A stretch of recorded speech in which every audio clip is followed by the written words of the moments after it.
Hello, it's just David here with my weekly message. Last week I talked a little bit about infinity and about how it's difficult for us to perhaps understand infinity, either as a mathematical concept or as a kind of picture of God. And so today I want to think about something that's finite. I suppose there's two ways in particular which human beings are finite, which is space and time. It may surprise you to know that space isn't infinite. There is a finite amount of space in the universe. I can't quite go at this point into the sort of the science and the mathematics of that. You'll just have to trust me. That space is finite. And we're thinking particularly in Lent groups this year about this because the book is based on, it's a Graham James book called A Place for God. And it's literally him just telling a little story of 40 places, very briefly, one a day for each day in Lent that are special to him. Now, Graham James was curator of Christ the King in Welwyn Garden City, so one of the places is there. He was subsequently Bishop of Norwich, and so there's a few around Norwich Cathedral. There's also other places all across this country and all across the world. There's at least one place in Australia. And he talks about each of these places being special to him and perhaps to other people as well. And so I just want to think about that sense we have of place.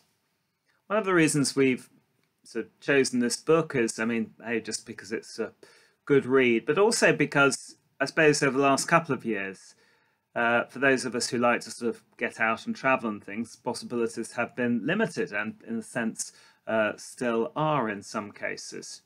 And so the idea of doing a kind of, at least a sort of virtual whistle-stop tour of some special places sounded sort of quite attractive. Now, as I say, of course, we haven't been able to get out and we have perhaps looked at these things virtually, but I think that's a double-edged sword because in a way it's wonderful. You can look at sort of photographs or videos or all sorts of things online. But of course, in a sense, it only makes the longing continue because you see a sort of place that you love.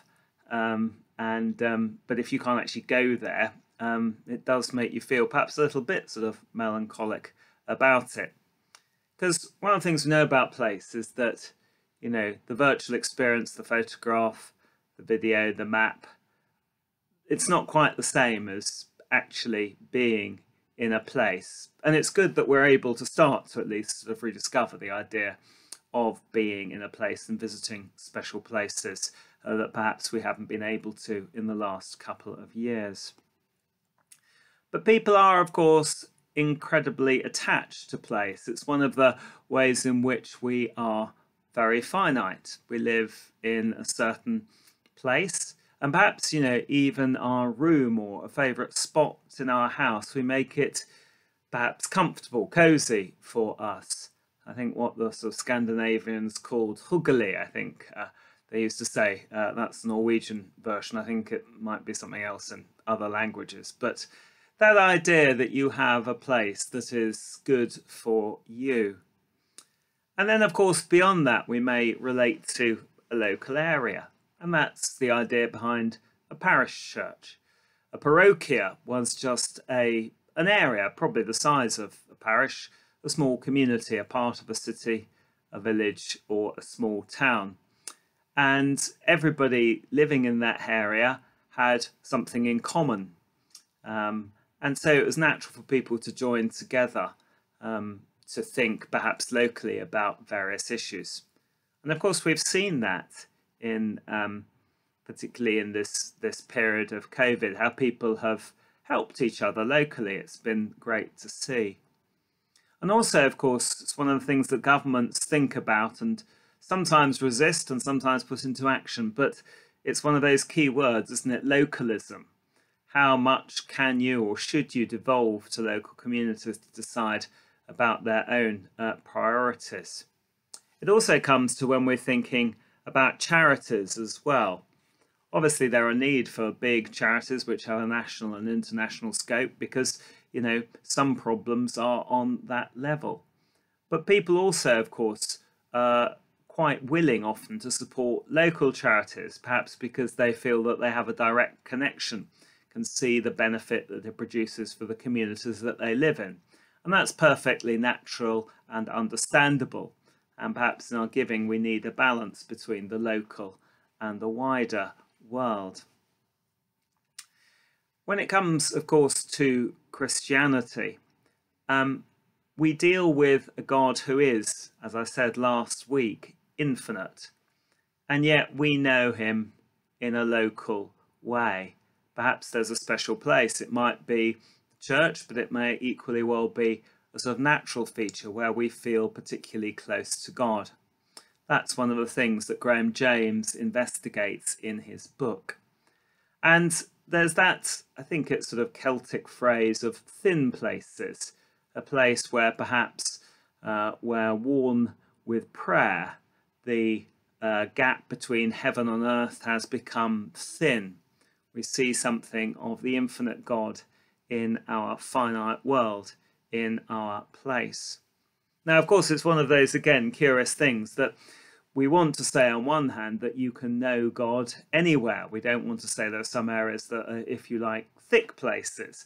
But on the other hand, because we are finite, because we are local, we want to say that there are perhaps special places, places which, as I say, are well worn with prayer.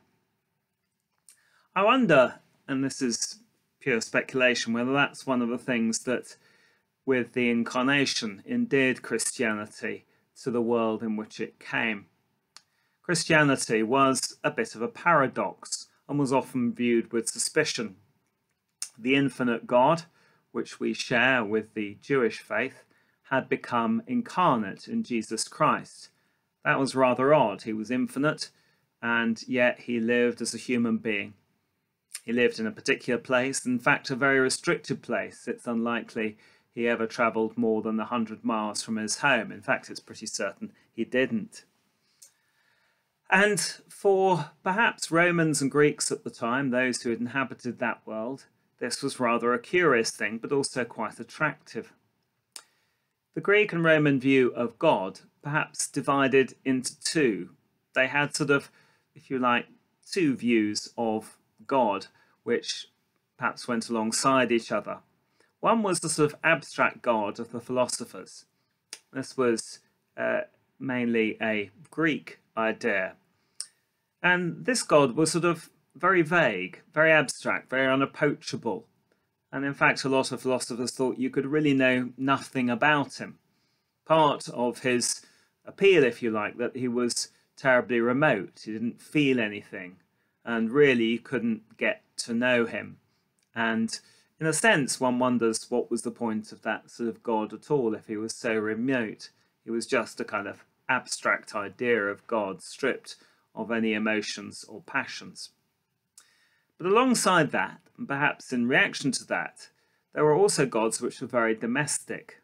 A Roman Greek household would have held little figurines, little household gods, and every house would have had one or more of them. And also then the local shrines, those places that you would go to visit. And they were very domestic gods, gods that lived in a certain place and a certain time, almost as though they were little humans.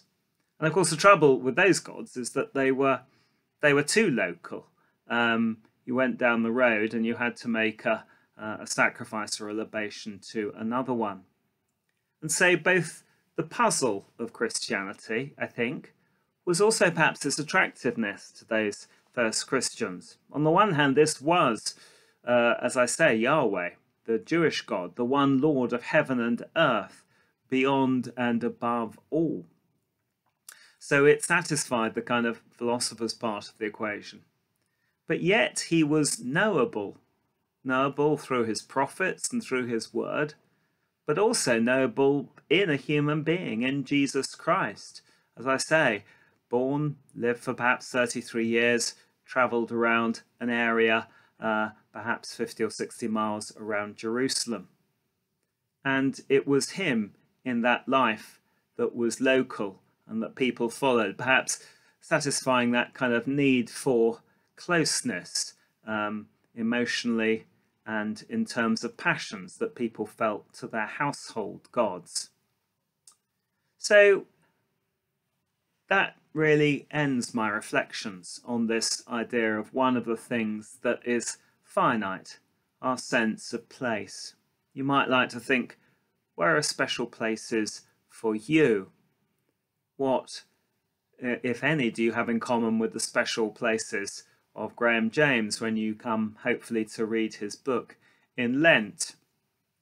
And what places are you most looking forward to getting back to?